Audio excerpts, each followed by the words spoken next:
Imagine, if you will, 1 million people or more. Perhaps you could visualize them all in the National Mall in Washington, D.C. Perhaps it'd be easier to see them all in the largest square in the world, Tiananmen Square in Beijing, China. With the inauguration of President Trump, there's been much controversy in estimating crowd size. Fortunately, it is now a science.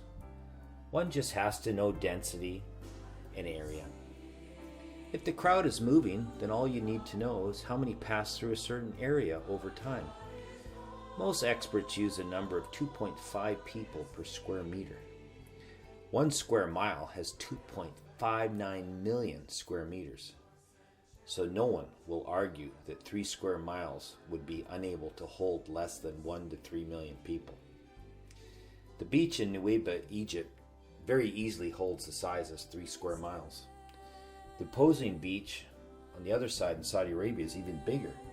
There, 3 square miles looks actually tiny. Yet, 3 square miles swallows up Tiananmen Square, the Forbidden City, and surrounding area. Likewise, 3 square miles is almost all of what's important in Washington, D.C. If we assume that the average person can walk 3 miles per hour, it is not fantasy that a large crowd could cover 10 miles in under 8 hours, as long as they had a wide enough path to walk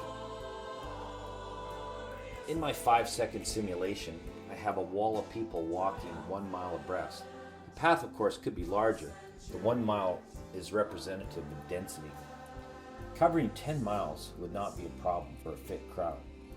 When I was in grade school in the late 1960s, we had to participate in 10-mile walkathons. The various routes took us up hills, down hills, yet we and my friends could do it in under 4 hours. We were less than 10 years of age. Yes, we were sore the next day, but making a lot of money for our poor school and not appearing weak really mattered. If our lives depended on it, walking 10 miles could have been done barefoot and without water.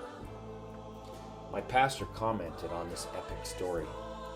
Here's what he said in a sermon a few months ago. And one of the things that I find a little bit fascinating, this is one of the stories that has been attacked viciously by critics of Christianity.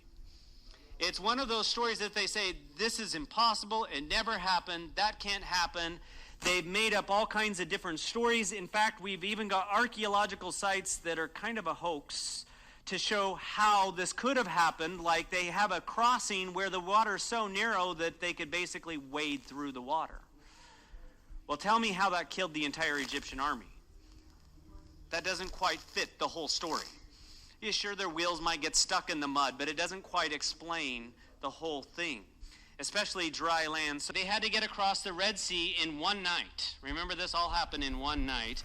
If they went on a narrow path, which it doesn't usually depict, a double file line, the line would be 800 miles long and would require 35 days and nights to get through, if you just did the math. So there had to be an opening in the Red Sea roughly 3 miles wide so that they could walk 5,000 abreast to get over in one night. The pictures we see are far from what God really did. We paint pictures in our mind. The movies do an awful job of it, but we're trying to grasp what this meant. They journeyed in the desert for 40 years. Do you think Moses worked all this out before he left Egypt? If he'd sat down and really thought about this, he would have never left. This is why he's in the faith chapter.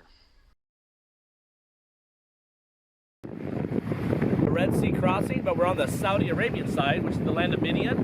And 10 miles over there is the Sinai Peninsula. That's the modern resort of Nuweiba.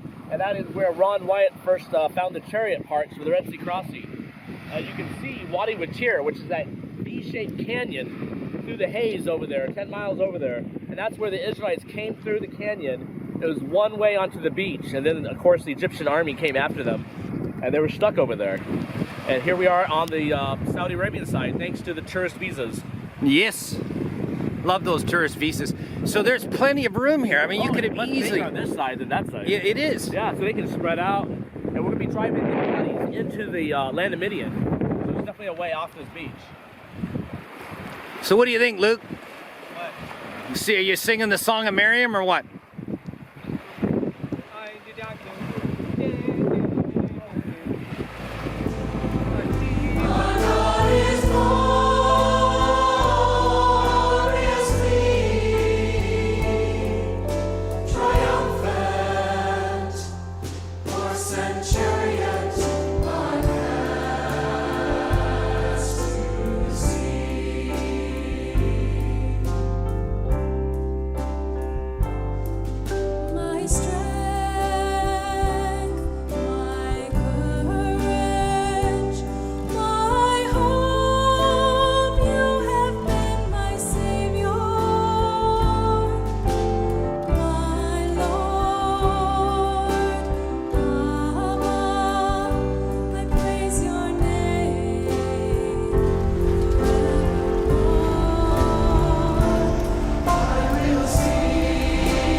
Century.